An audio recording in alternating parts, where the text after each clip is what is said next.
Rise Up See Red podcast, all about the Arizona Cardinals and the NFL, featuring insider and outsider perspectives. Enjoy the best hour of Cardinals talk on the web.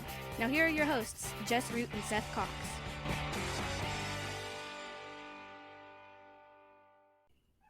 Hello, Arizona Cardinals fans, and welcome to the latest edition of the Rise Up See Red podcast. I'm your host, Jess Root from CardsWire.com, the USA Today NFL Wire site that covers the Arizona Cardinals as always. This is episode 478, and it is the third of three shows we're doing this week, and it is the second of our Cardinals-Ravens preview. You had yesterday, we had me and Seth on the show giving our takes on how things will go and the matchups and everything like that. We have a special guest in this edition of the show from the Bleav in Ravens podcast, former NFL tight end and Super Bowl champion Daniel Wilcox. Spent some time in the league with the Raiders. With the Jets, with the Buccaneers, and with the Ravens themselves for several years there. Daniel, welcome to the show. How are you? I appreciate the time, man.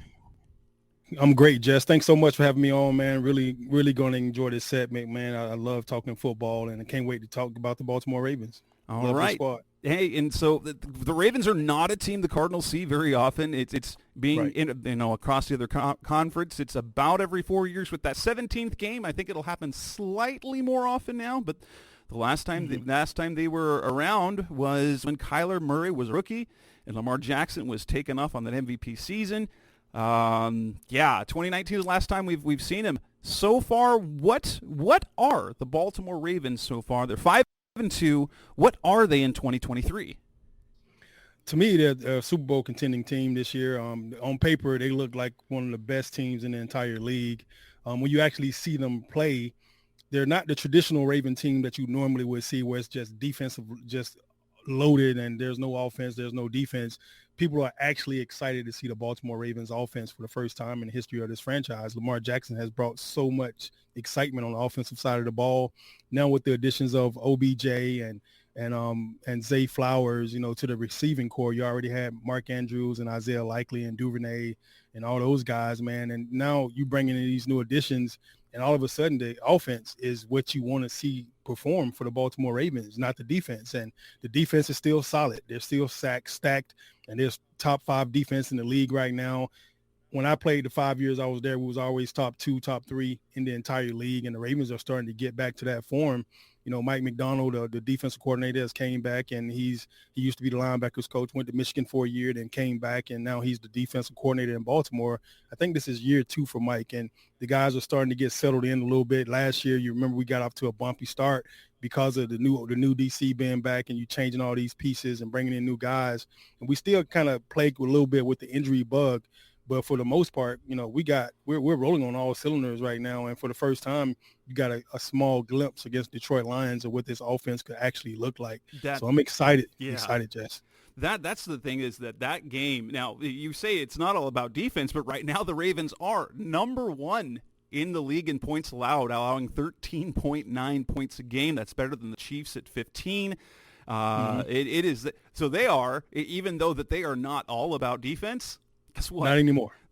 They're still the top defense, and they're number 2. They're number 1 in points allowed, and they're number 2 in yards allowed. So that's really telling if you say that they're not all about defense, and yet they are still statistically, arguably the best in the NFL. And so, how different does this offense look? What we've seen from the Ravens before is, like, the receivers didn't really matter, because it was all about the running backs and the tight ends. They'd get Lamar out in space to be able to move. And obviously last year was tough with his injuries. But, we got Hollywood Brown over here. He got to be in a more wide-open offense. But it was the passing game was all about the run game, all about the tight end play. With Todd Monken, how much different does the offense look this year?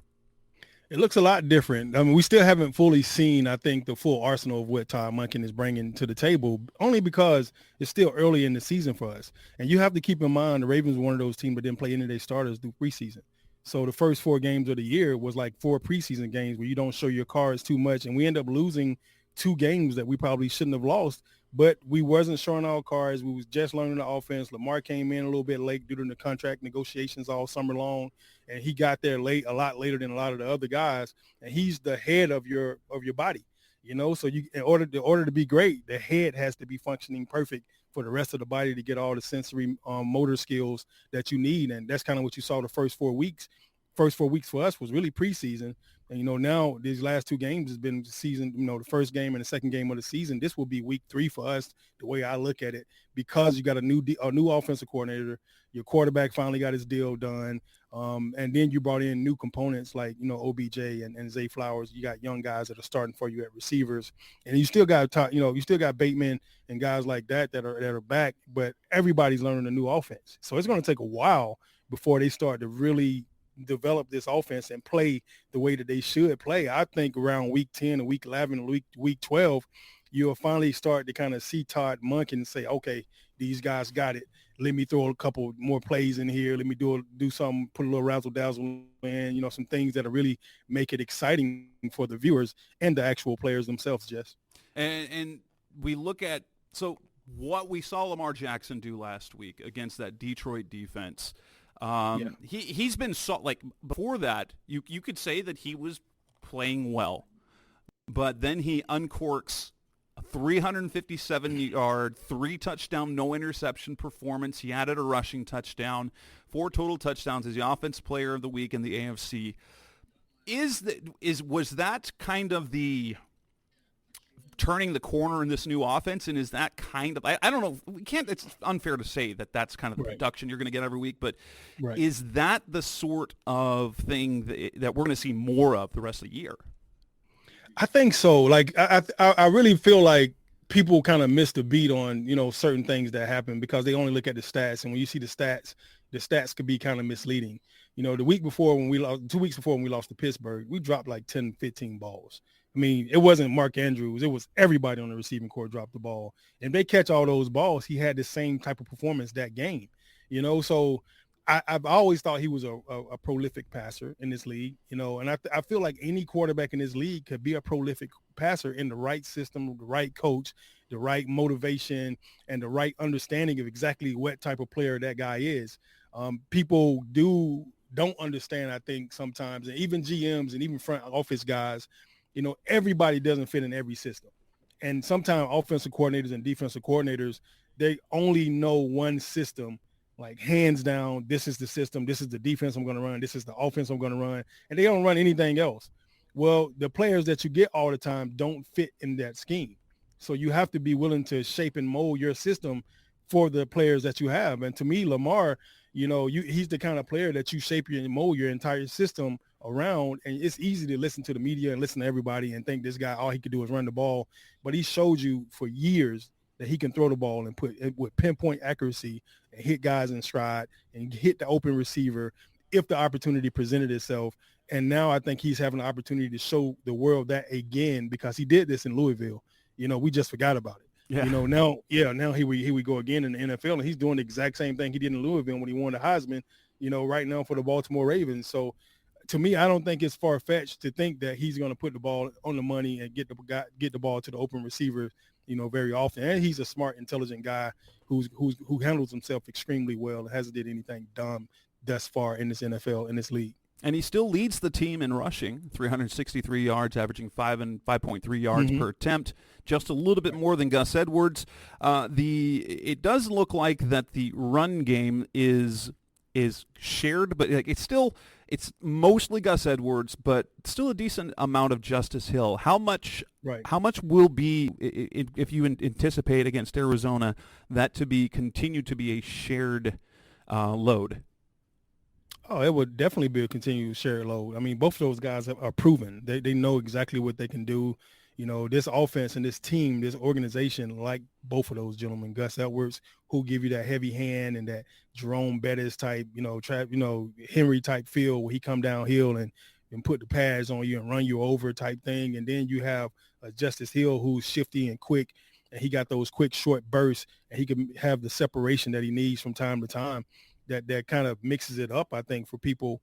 When you put those two guys in, D linemen get accustomed to feeling like they're going to get pound on. Then they come up hard to try to make a tackle, and then all of a sudden Justice Hill put a 1-2 jump cut on him, and then he's out the gates for 40 or 50 yards. So that 1-2 punch, I think, is going to be pretty much continuing throughout this entire season. I don't think they're going to stop doing that for the rest of this year unless one of those guys get banged up or hurt, or they just start fumbling the ball all of a sudden. But, I mean, we have a dynamic running backfield, and I think we're going to definitely continue to exploit those guys as best as we possibly can. And when you have those two type of runners back there and then you add in a Lamar Jackson, it makes it hard to kind of get a beat on everybody, especially with OBJ running down the field and Mark Andrews running down the field and Zay Flowers. You have to stay in your traditional zones and stay back on those guys to make sure that you corral them and not put them in one-on-one situation, because nobody can cover those guys one-on-one. So when you drop back in zones, then that allows the passing lanes and the running lanes to open up, for Lamar and the running backs. We look at the defensive side of the ball. They are, obviously they're number 2 in yards allowed, number 1 in points allowed. They're number 1 in sacks. And they're getting production in the pass rush across the board. You've got Justin Madubuike, 5.5 sacks. Kyle Vanoy is at age 32 with 3 sacks, 3.5 sacks from Jadeveon Clowney, who, if you look at kind of the sack production, is it's above what he normally does. He's a very good pass rusher who doesn't pick up a ton of sacks, is what we've seen in his career. Kyle Hamilton from the safety position has 3 sacks. You got 3.5 from Patrick Queen. Just where are how is the pressure coming? Is it winning one-on-one? Is it through good coverage that leads to sacks? Or is it scheme? How does that pressure come? Because, Joshua Dobbs for the Cardinals after a really good 3-game stretch over those last 3 games has been sacked 9 times. He only was sacked 3 times the previous 3 games. He's gone down 9 times in the last 3 games. And that's obviously a concern for Arizona going into this weekend. Well, I tell you what, there's definitely a lot of defensive scheme in that allows these guys to be able to flow. But it's also, understanding what being a Raven is about. Just being a Raven and having that confidence and playing at a high level is all what this defense has ever been about. So the confidence for these guys are at all-time high. And what I like that Mike McDonald is doing is that he's actually setting aside plays on defense for each guy. So Kyle Hamilton will have his plays that he's supposed to make those sacks on. He may get that play called 6 or 7 times a game. Everybody knows it's for Kyle. So everybody will do their job to make sure that Kyle has an opportunity to get to the quarterback as fast as he possibly can. And it's the same thing across the board, with Michael Pierce and Metabuke, Washington, Owe, Roquan, Patrick. Everybody got their own plays on this sheet. So when they call them, you're doing everything you can to do your job to the best of your ability so that guy comes free. And then iron sharpens iron. If I do it for you, you do it for me, right? So that's how the Ravens play. They play fast, they play fun, and they enjoy it, man. As soon as they call that play, they say, all right, go get it, because it's your shot. Go get them. It's your turn to go get them. Now I'm going to do everything I can to make sure that you're available to go get them, because I know we're that good. Athletically, I think probably one of the best secondaries in the entire league. And then you look at the linebacker core. This is starting to look like a old school Ravens linebacker core with Patrick Queen and Roquan Smith.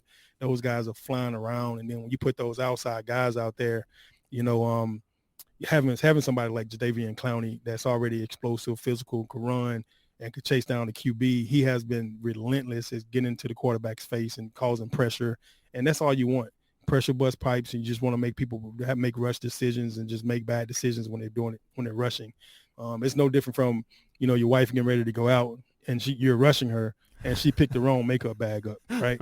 She made that mistake trying to get out of the house really quick. So it's that same thing, man. You rush the quarterback and you want him to drop that makeup bag and pick up the wrong one and end up getting the ball tipped or throwing an interception. And we're starting to get our turnovers up too.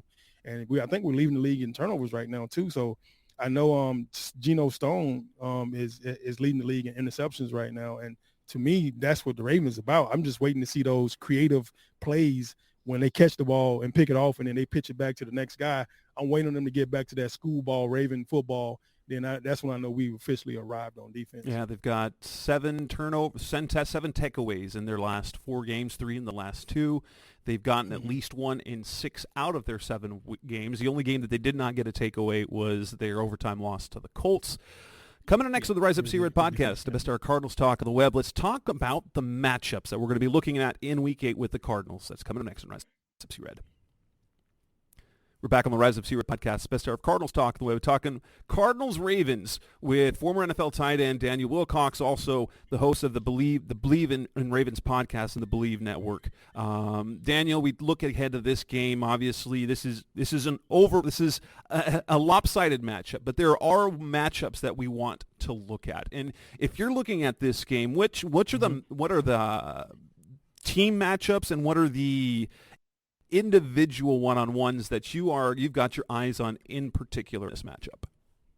Well, I definitely want to watch the upfront guys, the offensive line versus defensive line on both sides of the ball. I mean, whether it's your O against our D or our offense against your D, that's where it all starts at, to be honest with you. Like if Arizona don't come to play against all the speed that we have up front, it's going to be a long game for Josh Dobbs. Josh Dobbs is an Atlanta guy. I'm from Atlanta too, so I love to see Atlanta QBs and, guys from the local area that's playing. Even your defensive tackle, Jonathan Ledbetter, I coached him in high school. No kidding. Over at Tucker High School here in DeKalb County. So I love seeing him in the starting lineup. I want to see him get off. At the same time, I want to see the Ravens play and have the best game they could play. So it's like an iron sharpen iron thing for me. I want Led to have a great game, him get a chance to say that I sacked Lamar at least one time, put his hand up, all that type of stuff and celebrate. But at the same time, I only wanted to have it once, right? And probably after, after there's already like 15-point lead, you can pick up a couple of sacks. And absolutely, man. Absolutely. That's not going to happen though, but yeah. Well, by then, they'd be running the ball anyway. Yeah. Nice try. So Madubuike, I think him against Will Hernandez there, who lines up, he's a right guard. Madubuike would match up with him primarily in the center. That's going to be a real good matchup, because Hernandez is one of the more physical guys on the Cardinals offensive line, been fairly consistent as well. But both edge guys. So we've got Paris Johnson on the right side of the offensive line, and it looks like he would line up against primarily Clowney. He lines up over the defensive left side, primarily. Yeah, but he does move around a little bit. So Jadeveon Clowney against Paris Johnson that'll be fun. Because Johnson has been pretty good this year. He's held his own against pretty much everyone. Though Clowney in 3.5 sacks through 7 games, that's something to watch. What other guys are you looking at? Who's primarily going to be called on to cover Hollywood? That's funny you said that, because that's what I was about to say just now. Like I would love to see this Hollywood Brown matchup. I think it's going to be Marlon Humphrey. So it'll be interesting to see how that turns out. I would love to see them just put Marlon on Hollywood Brown the entire game.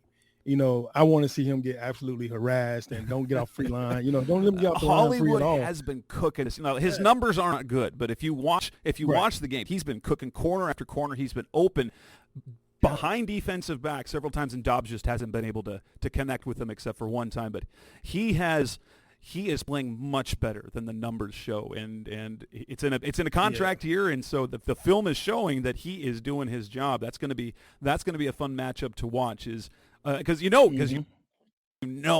he also wants to play well against his former teams. Oh, he's going to be juiced up. He's absolutely going to be juiced up, man. And not only that, but I mean, we have a younger guy named Brandon Stevens.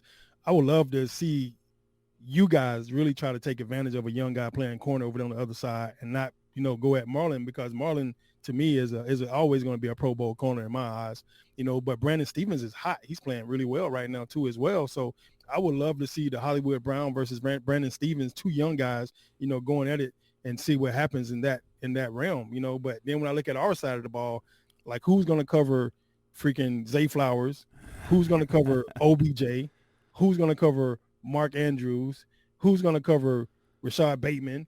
We literally got 3 receivers that are all freaking dangerous and can fly. Well, and you look at the numbers the Cardinals given up. Now, last week, the Cardinals did very well in the pass game in terms of individual receivers, but they gave up 148 to Cooper Kupp and a touchdown. They gave up 192 and 3 touchdowns to Jamar. They gave up 148, no scores to Brandon Ayuk in week 4. It's going to be interesting, though they have Budda Baker back. It looks like they might get Jalen Thompson back. He's their primary guy in the slot. He comes down from the safety position to cover in the slot. Is the slot where Zay lines up primarily in 3 wide sets? Yeah, primarily, but no, not really. Like he's a dude, man. He can line up anywhere at any time, any given time. So it's gonna be interesting to see. Like I don't know where he's gonna line up this week. They may have a game plan for you guys, and that it's all about game planning. Putting your best guy on your worst guy. How can I get my best guy on your worst guy every single play? And that's what make good OCs great to me. So I'm looking to see exactly what Monken's going to do in that the Cardinals will probably be playing 2 to 3 rookie cornerbacks. Garrett Williams just came back from his ACL out of Syracuse. First game back, played mostly in the slot last week. Did pretty well against Havelock. Picked up an interception. Keitrell Clark out of Louisville, but he's found himself kind of out of the rotation. Undrafted kid Starling Thomas, he's played a whole bunch last week. He's taller, longer. I think Marco Wilson will be the guy that primarily will cover Odell. That'll be interesting to see because Marco has the talent to be great and the inconsistency to get cooked as well, because we've seen like Jamar Chase. Oh, he looked bad. He was not good against Jamar Chase. Understandably, Jamar Chase makes everybody look bad, but Marco looked exceptionally bad that week. Right.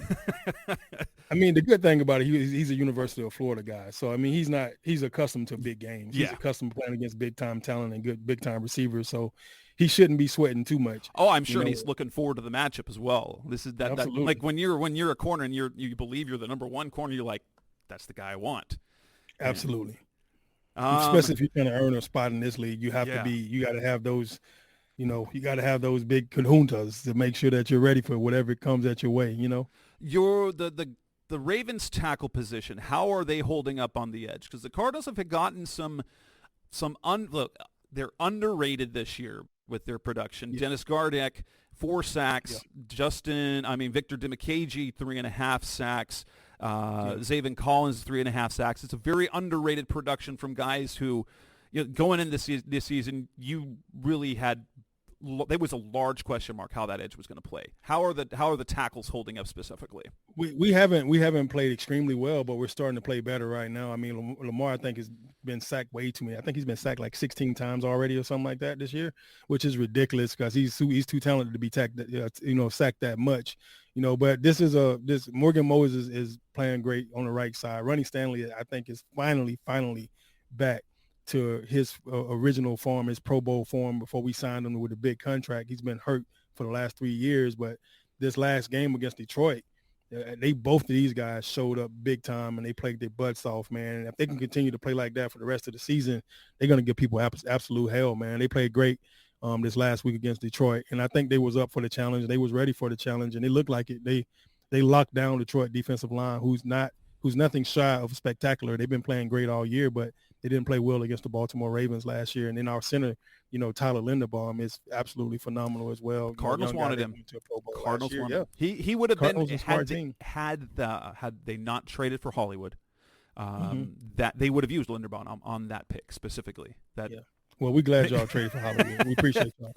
I mean, that guy's playing phenomenal. When I say the Iowa center has just been phenomenal for us, he's been great. He's been great. The good thing, and we got 2 backups, Patrick McCarry and Ben Cleveland. Those guys are phenomenal as well. They could come off they played every position the last 2-3 years, so because everybody's been hurt, so they can play any position on the field. They could come in and spell anybody. So if anybody goes down, the backups are just as good as the starters, I think. How much concern is there? Because the first injury report of the week on Wednesday had Roquan out with a shoulder. How much concern is there with that injury, or is that more he's getting that's a Wednesday day off normally that he'll work his way up? Because the only 2 starters that showed up were Roquan and Marcus Williams. Marcus Williams looked like he'd probably be good to go for the week, but what about Roquan? Well, Roquan to me he's our Ray Lewis, and he's figured it out. Him meeting with Ray Lewis and watching film and tape, and willing to accept that mentorship that comes along with that, I think was a huge change for him. I don't think he missed this game. You got to take that guy's arm off in order for him to miss this game. And he'll play through the shoulder injury. He'll play with one arm if he had to, but he'll be out there full speed, ready to lead these guys on. I don't think there's a fear at all of him actually missing this game for a shoulder. Coming up next on the Rise Up See Red podcast, the best of Cardinals talk on the web. We'll come back and talk predictions, picks, and what we expect in Week 8. That's coming up next on Rise Up See Red. We're back on the Rise Up C-Red podcast, best hour of Cardinals talk on the web, talking to Daniel Wilcox, former Baltimore Ravens tight end, and one of the hosts of the Bleav in Ravens podcast. Daniel, as we go into this weekend, it is the Ravens are favored by 8.5 points. It is a game where you say the Ravens should roll. I will say this about the Cardinals, and especially when we look at the second half. The Cardinals this year are minus 74-point differential in the second half. 104-30. They have not scored more than 8 points in any second half. They haven't scored in the second half in the last 2 ball games. And last week they only gave up 6, but they've given up at least 14 points in the second half of, I think, 4 of their 7 games, including a 31 spot against the Giants, 17 against the Bengals, 20 to the Rams. But that first half, they've been good. They've been good in the first half. Overall this season, they have led, I Bleav, at halftime in 4 of their 7 games. Is Baltimore, are the Ravens a quick starter, or are they a strong finisher, or is it a combination of both? They've been a strong finisher. You know, the second half has been a better second half for them, but the offense is just, to me, is starting to kind of really roll. So I expect for them to have at least 14 in the first half and maybe see another 21 in the second half. If the Cardinals are not playing well in the second half, it could be a long second half for them. You know, so it just really depends, man. You know, what they come out with, how things go at first. You know, you always got your top 10 plays charted already, and I'm sure Monken has his top 10 charted already. So they'll go through that top 10. But once that top 10 is up, all bets are off. You know, we're coming for blood from that point forward. And the Ravens is the type of team, if we get up on you, you could expect pressure. So Josh Dobbs have to be ready for pressure. They're going to bring everybody every opportunity they get, and they're going to do things to scramble your brain over there on the defensive side of the ball. One of the things that used to always complicate me, I used to line up at a tight end spot, and then Terrell Suggs usually be over me most of the time, right? And then they would pick up, the whole D-line would stand up. And then they would bring the linebackers down on the line of scrimmage. It'd literally feel like 11 guys on the line of scrimmage. So now I got to decipher who I have to block or who I have to avoid and who has me man to man. It's hard to tell when everybody stands up. You can't see. It's not well defined in the 3-4 defense now who's the down lineman and who's the linebackers and who's the safeties no more. And it's kind of hard to really decipher that. And that's how they get you. They'll line those guys up, walk them up on the line of scrimmage, and they'll rush 4 guys from one side and drop everybody else off in coverage. And when they rush those 4 guys, you only got 2 guys over there to block those 4. And so then you got the other guard and tackler like, what am I doing? Yeah. They're on the other side watching those guys drop back, and then like, oh, God, they're coming from the other side. Now it's too late. You got to reset your feet and go get these guys. And by that time, they're already on your quarterback, and your quarterback looking at you like, man, did y'all at least pinch somebody? Pinch somebody, please. You know? It's tough, Jess. How do you think this turns out? How many points do you think that the Cardinals can get on Baltimore, assuming a reasonably okay start? I think this game will be ultimately Baltimore will run away with it in the second half. I don't know if they will put up like a 30 or a 40 spot, because I Bleav the game flow will go that they'll be up a couple of scores and they can just rely on the run game after that and it'll kind of slow it down. I'm going to say that the Ravens are going to continue to squeeze people's throats, you know, so I'm thinking they're going to put their foot on your throat this entire game. And I'm going to say that you won't score more than 14 in Arizona. And I'm going to say the Baltimore Ravens are going to put up 28. We always shoot for at least 21 a game, and we never try to give up 21 a game. But I'm going to spot you guys 14 this week because I think you guys are talented. And I think Hollywood is out for blood. So he's going to do something spectacular this week that he never would do in any other game just because it's the Baltimore Ravens that he's playing against. And then I think we'll do everything we can to try to shut you guys out. So I think we'll squeeze you guys to 12 to 14 points, and then we'll score 28 to 30 points on you guys. And I have this game, when I wrote the preview back on Sunday, I think I had it pegged for either a 27-13 or a 28-13 or maybe a 31-13. But I don't think the Cardinals will get much more than that. I think they might get 3 scoring drives. I don't think they'll put it in the end zone all 3 times. So we're looking anywhere from 13 to 16 points maybe. And then I think Baltimore will be able to roll in that second half. They'll probably score 3 touchdowns in the second half, where they're looking at 28 to 35. I think it'll be 28-13. That'll put like in terms of betting terms, because we like gambling now in the NFL. That'll put them just under the projected total. But if you like the Ravens, take them to win and to cover this game -8.5. That's not a. I think that's an easy pick, especially since offensively the Cardinals are just going to be limited. Josh Dobbs has struggled the last 3 weeks. They've got no James Conner, and that's been the difference.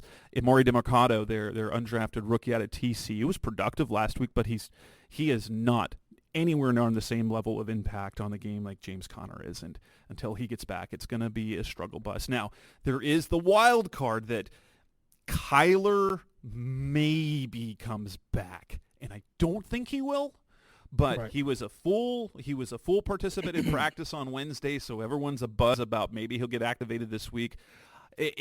What I don't know.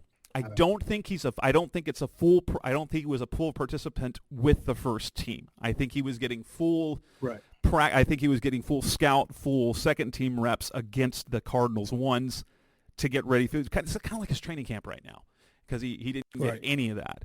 And so, wow, there's an outside chance Kyler's back, and that would be fun. Kyler against Lamar. I don't think Kyler want to see the Ravens this week. Not your first game back. I wouldn't do that to him as a head coach or OC. No, bro, not this week. The head coach wouldn't want to do that. Kyler, he'd be all for it. He's that sort of a competitor. I wouldn't want them problems. I would not want them problems. My first game back after coming from a serious injury, I'm not trying to see the Baltimore Ravens defense. Yeah, that makes sense, man.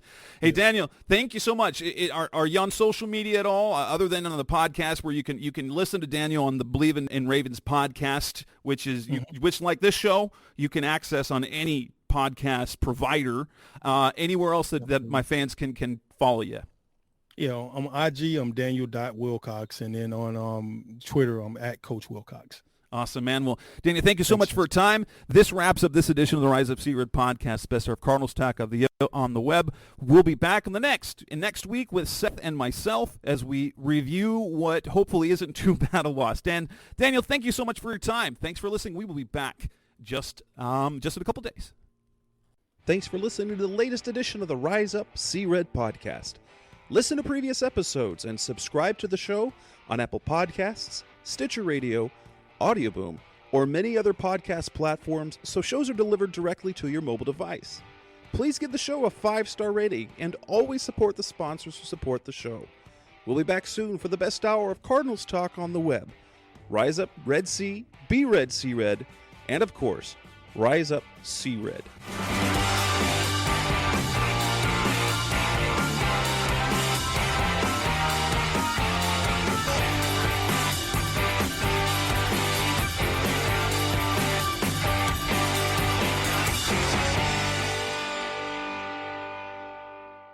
Roll!